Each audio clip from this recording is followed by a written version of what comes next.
Hi everyone, this is Nikita and welcome to the channel. Today we're going to be discussing the GST provisions which have been proposed in the Finance Bill 2022. Some of these provisions are extremely stringent and need to be discussed and need to be known by everybody who's registered under the GST law. So stay with me through the end of the video. In the end, we'll talk about how these provisions are actually impacting all of you and what is the way forward when it comes to input tax credit in GST. So what are we waiting for? Let's begin.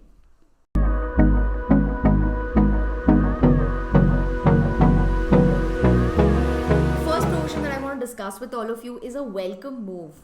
They've extended the time limits for availing ITC, that is input tax credit, from the due date of September of the following year to 30th November of the following year.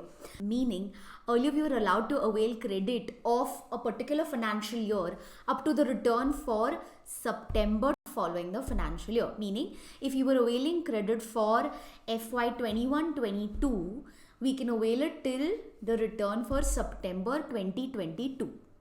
But now this has been extended and now we can avail such credit up to 30th of November 2022. Similarly, time limits have extended in case of issuing credit notes and amending any details of the last financial year. Say you want to amend your invoice, you want to amend a credit note, you want to rectify your errors. All of this can be done up to 30th of November of the next financial year. So that's a welcome move. Time limits have been extended.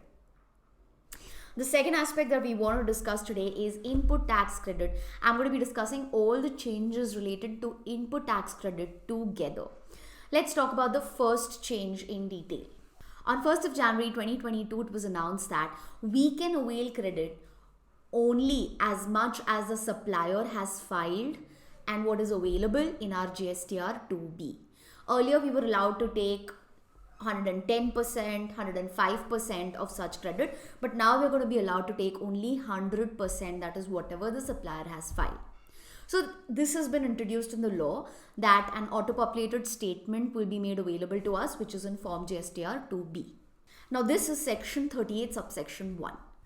Now they've gone ahead and added a restriction in section 38 subsection 2.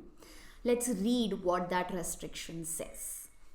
It says that the auto-generated statement shall consist of details of inward supplies in respect of which input tax credit may be available to the recipient.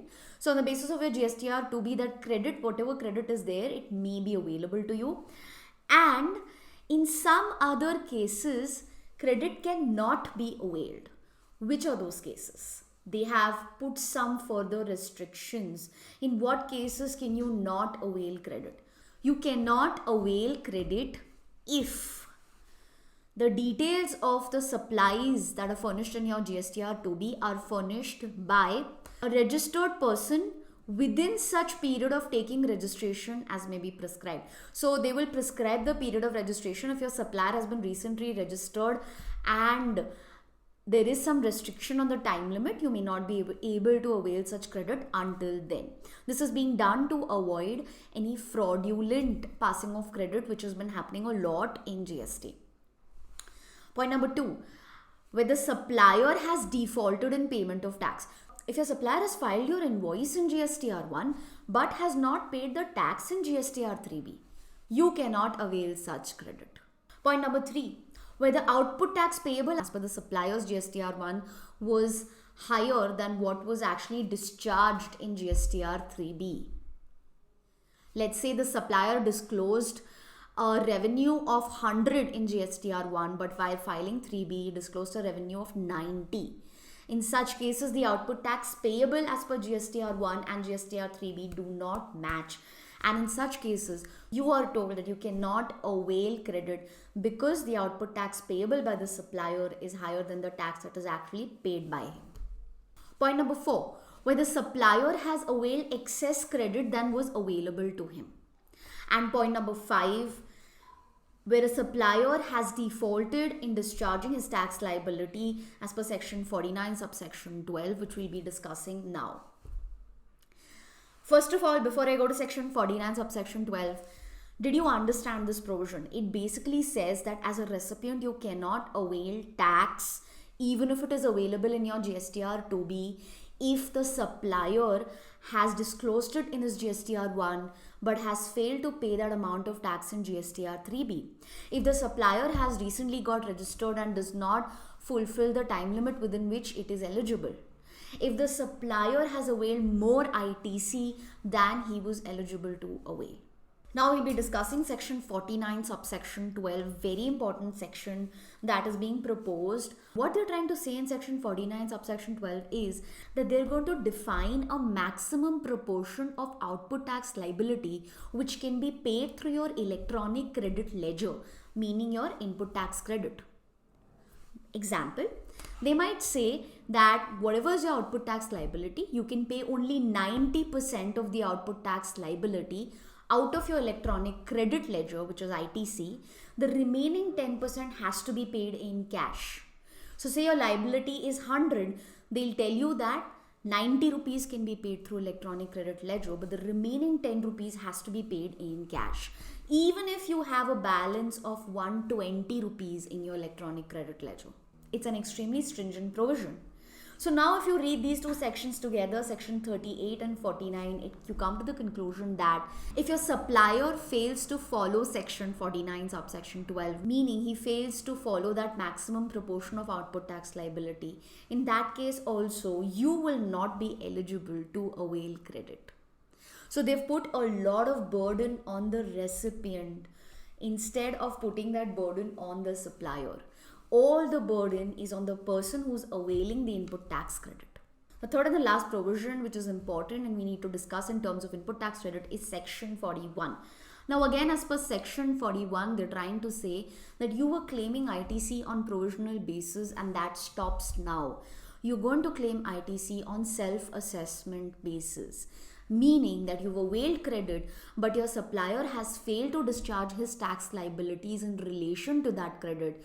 You are required to reverse such credit. You are required to pay interest and you can avail such credit only after the supplier has discharged his output tax liabilities. That is a lot of burden on the recipient, meaning they're trying to say that if your supplier fails to file his GSTR 3B or pay the tax liability that was required to be paid by him, in that case also you will not be eligible to avail your input tax credit. You must reverse it, and if you availed it, then you're liable to pay interest, provided of course there is utilization. So these were the important provisions in relation to input tax credit. Then they've also brought in some provisions in relation to cancellation of registration. So they've introduced section 29.2 BC, wherein they're trying to tell us that as a composition taxable person, your registration will stand cancelled if you do not file your return within 3 months of the due date that is provided to you. So your due date is 30th April. If you do not file your return by 31st of July, in that case, your registration can stand cancelled.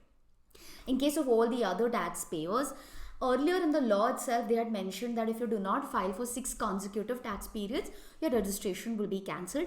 But now they've changed the provision to say that as may be prescribed. So they may prescribe a period of 2 months or 3 months as well. So let's say they prescribe a period of 2 months or 3 months. So if you haven't filed your returns for a consecutive period of 2 or 3 months, accordingly, your registration might stand cancelled. In terms of filing GSTR 1, there is a provision that is being proposed wherein if you haven't filed the GSTR 1 for 1 month, you will not be able to file for the next period. So accordingly, if you haven't filed for an earlier period, you will not be able to file for the next period. In case of GSTR 3B, a provision is being introduced wherein if you do not file your GSTR 3B for a particular month, you will not be able to file your GSTR 1 for the next month. These provisions are being proposed because the law wants the suppliers to be compliant. If the suppliers are compliant, only then this law is going to run smoothly. That is why these provisions have been introduced. And lastly, we're going to talk about interest. In terms of interest, section 50 is being amended to say that interest will be levied only if it is wrongly availed and utilized. And they've also prescribed a rate of 18% instead of 24%. These were the important provisions that have been proposed in the GST law, talking about how it impacts all the registered taxpayers. It impacts all the registered taxpayers heavily, because now as a recipient you're required to be compliant, and also as a supplier you're required to be heavily compliant. If the supplier is making mistakes or not filing, the brunt of that is going to be borne by the recipient in terms of not being able to avail the input tax credit, or if you've availed, then there may be further consequences on you. So yes, the laws become very stringent, and I think going forward, now if you see the trajectory, they had started with availment of 110% of ITC available in 2B, then they went to 105%, now they've come down to 100%, and now the proposed provision is saying that you may not be able to utilize that 100% entirely. They're going to define a maximum utilization from your electronic credit ledger. What can we do about it? We can ensure that most of our suppliers are trustworthy and they're all people who are compliant. If your suppliers are not compliant, you must inform them that they need to get back on track. Otherwise, you might lose a lot of credit. On the other hand, as a supplier, if you are filing for your clients, or if you are the supplier and you have an internal team who's filing, you need to ensure that they're doing it accurately and they're doing it within the prescribed time. So that's it from my side. My name is Nikita. If you have any questions for me, please put them down in the comment section below and I'll be happy to answer them. I will see you guys in the next one.